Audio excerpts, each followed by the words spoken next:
नमस्कार, जय हिंद, वंदे मातरम, 24 आवर good morning. मित्रांनो,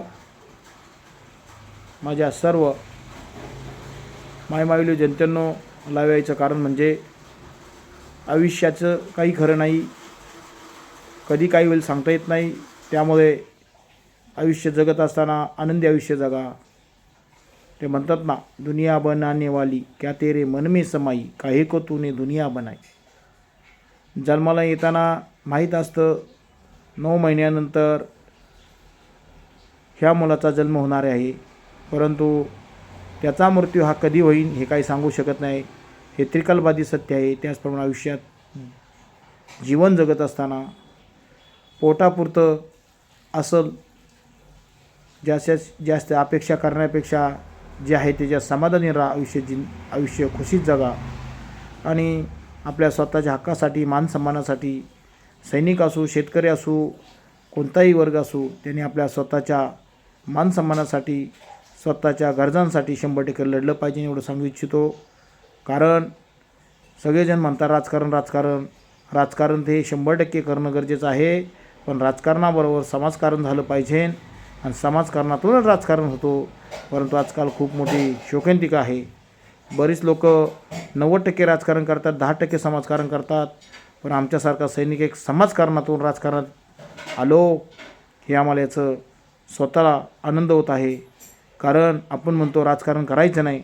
राजकारण करायचं नाही तर मला सांगा, देश चोरांच्या, भामट्यांच्या, बंडखोरांच्या हाती गेल्यानंतर, भ्रष्टाचाराच्या हाती गेल्यानंतर सामान्य जनतेचं जीवन कसं राहील याच्यावर कोणी कधी विचार केला का? परंतु 100% आमच्यासारख्या एका माजी सैनिकांनी विचार केला. म्हणून एक सांगू इच्छितो.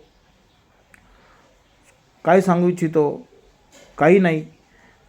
सगळ्यात एक महत्त्वाची गोष्ट, आपली शर्यत ही आपल्याशी करा, दुसऱ्याशी करू नका. दुसरी गोष्ट, आयुष्य जगत असताना 4 महत्त्वाच्या मूलभूत गोष्टीवर विचार करा. नंबर 1, तुमची संगत चांगली पाहिजे. नंबर 2, तुमचे आचार विचार चांगले पाहिजे, त्यासाठी तुम्हाला चांगली पुस्तक वाचायला. नंबर 3, तुम्हाला सकस आहार घ्यावा लागेल. आणि नंबर 4 चे 45 मिनिटे तुम्हाला सकाळ एक्सरसाइज करावं लागेल. म्हणून म्हणतात हेल्थ इज वेल्थ. ह्या जगामध्ये हेल्थ इज वेल्थ हे खूप धोक्यात आलेलं आहे. अन्न अशुद्ध, पाणी अशुद्ध, सकल आहार अशुद्ध, ह्या सगळं कारण आपल्या पेशी डॅमेज झाल्या.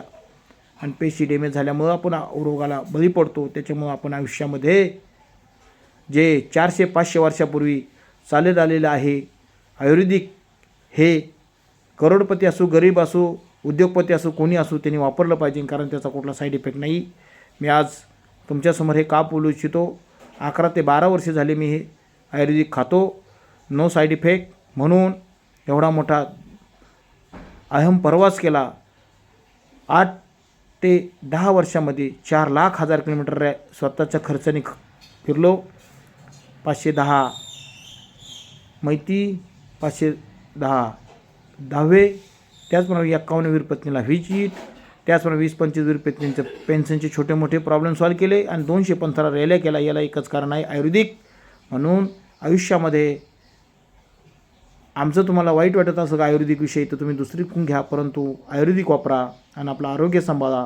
जातात एकच सांगत, दुनिया बनाने वाले क्या तेरे मन में समाई, काहे को दुनिया बनाई तूने, काहे को दुनिया बनाई. थँक्यू. जय हिंद, वंदे मातरम.